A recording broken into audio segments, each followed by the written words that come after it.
Now let's talk about something that affects Nigeria and Africa, and that's the AfCFTA.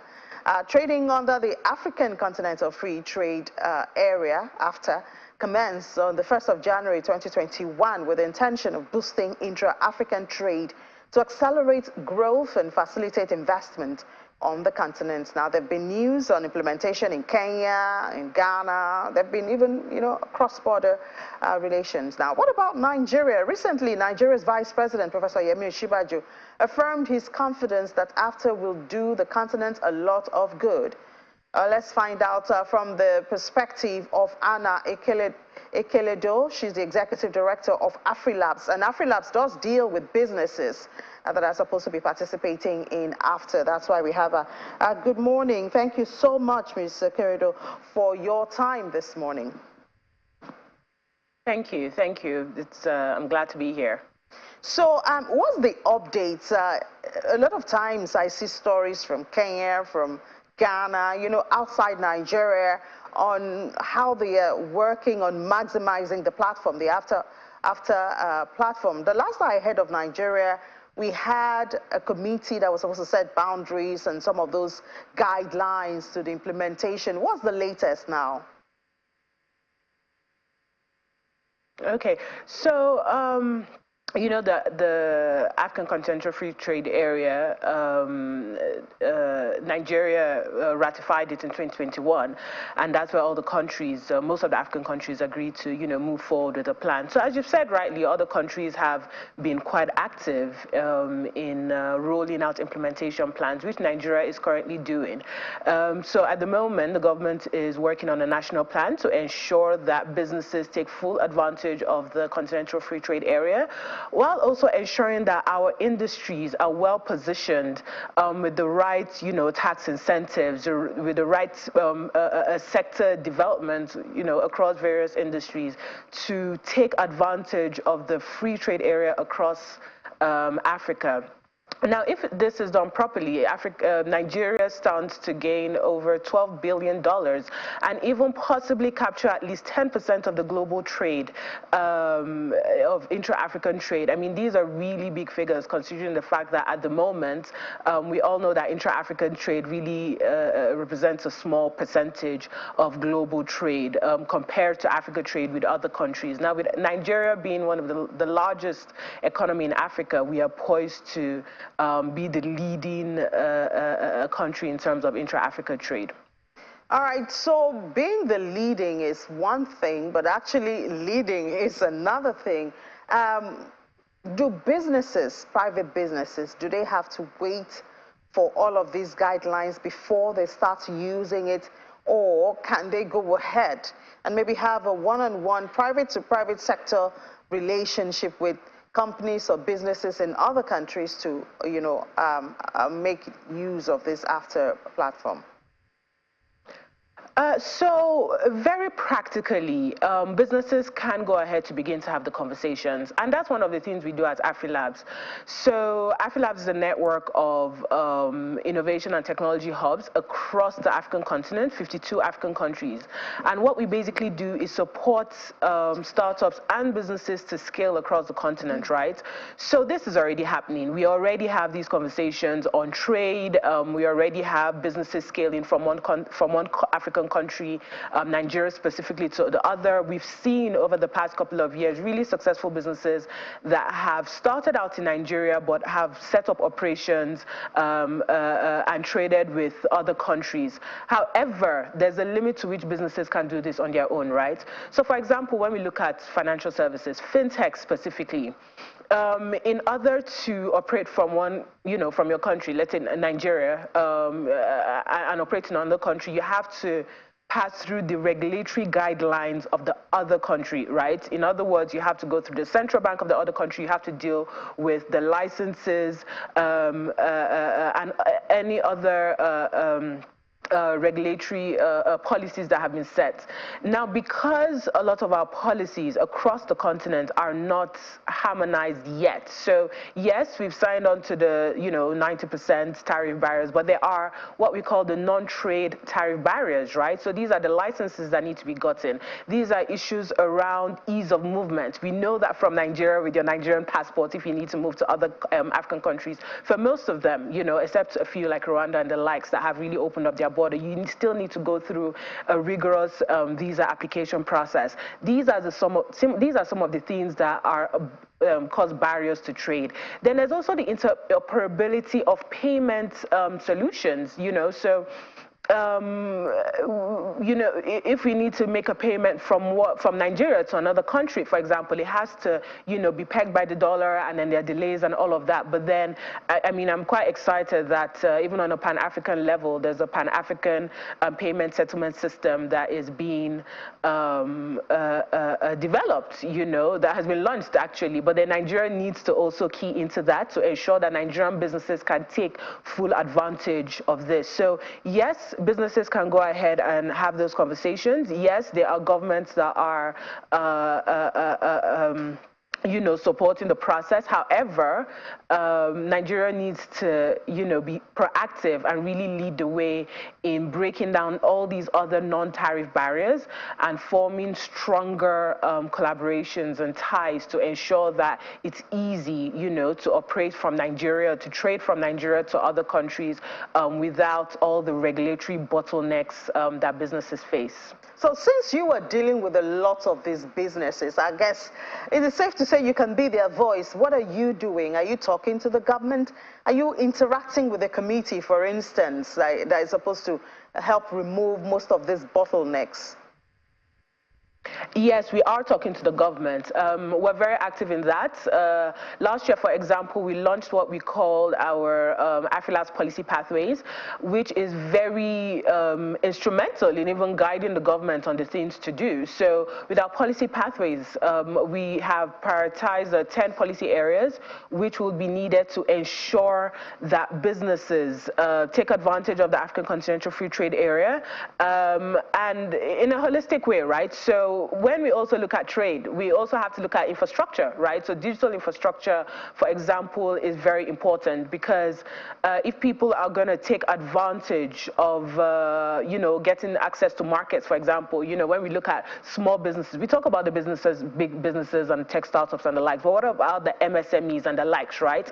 Leveraging on e-commerce platforms, digital payment systems, access to market, digital marketing, these are all the things that they can use, the tools and technologies to really scale and trade across Africa from Nigeria. However, the right digital infrastructure and access to affordable internet needs to be in place. Now, with these, we are speaking to governments.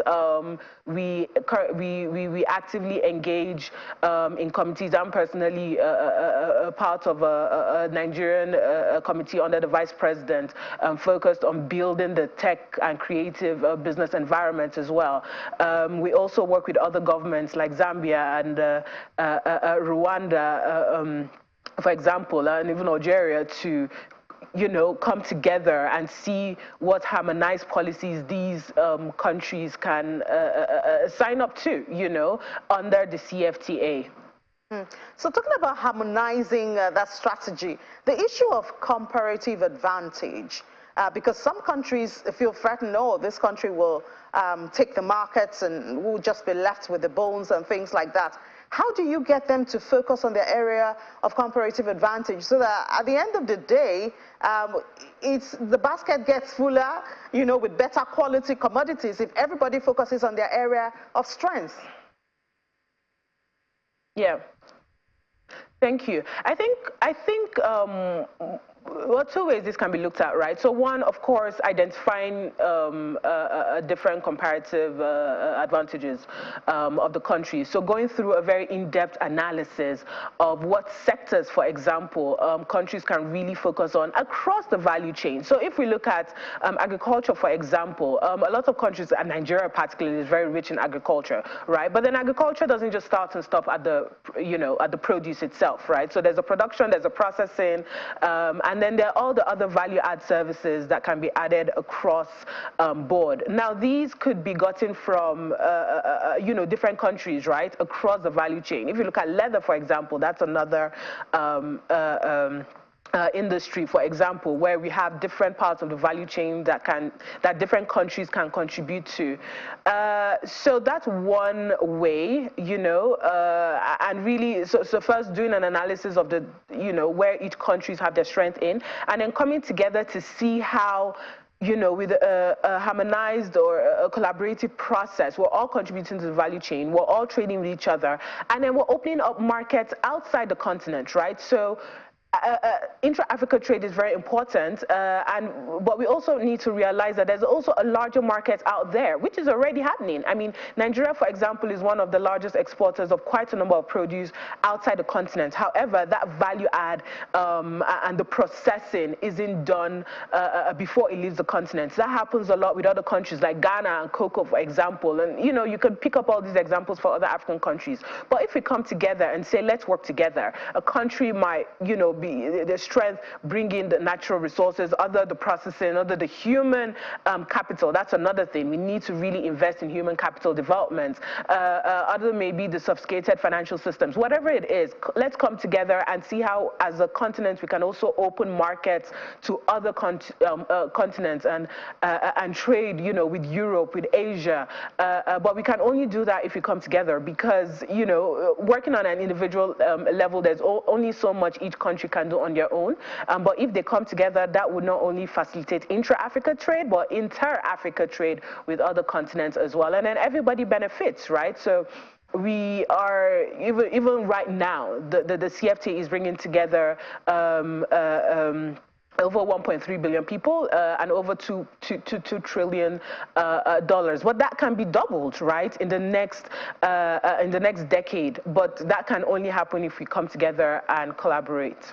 Yeah, coming together. I mean, it seems one of the hurdles is also the issue of regulatory authorities. I mean, speaking from Nigeria's perspective, that's what I know best. Customs, getting the goods across the borders. That has also been a source of complaint coming from a lot of business people who attempt to export. How much hope do we have of that being handled quickly, for instance?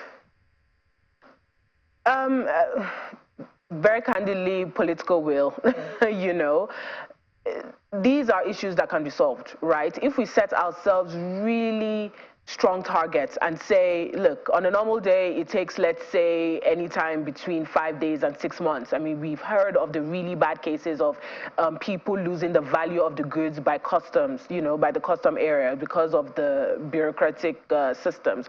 But if we set really high targets and say that we're going to have a minimum processing time at the customs and all the other challenges, that are faced can also be looked into, even with technology. Now we have technology, for example, that are providing solutions for more seamless processing, for example.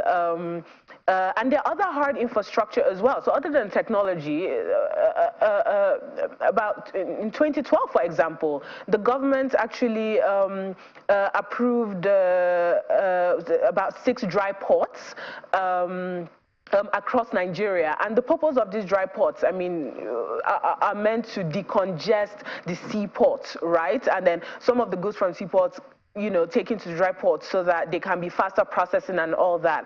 As of today, as far as I know, only Kano. I know Kano was launched earlier this year, was it last year? And we have the other states, for example, that have not been developed yet. If that project or those projects, for example, which have been approved through a public-private partnership, can be set up, we have another in Abia State and others, that still need to be developed. If those projects can be completed, for example, within the next a year, and that can be done, then we would see a significant improvement in the challenges being faced with, products being held on the seaports, and we'll find it easier to even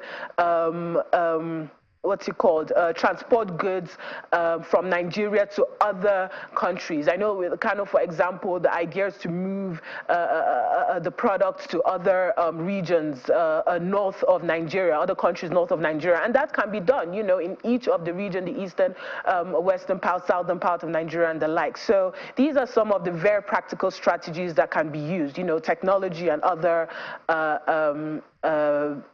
strategies, but there has to be political will. There has to be really high target sets, and it's very doable. And I have hope, you know, that it can be done. Yes, I have hope too. I have hope, and we hope our hope will become reality very soon.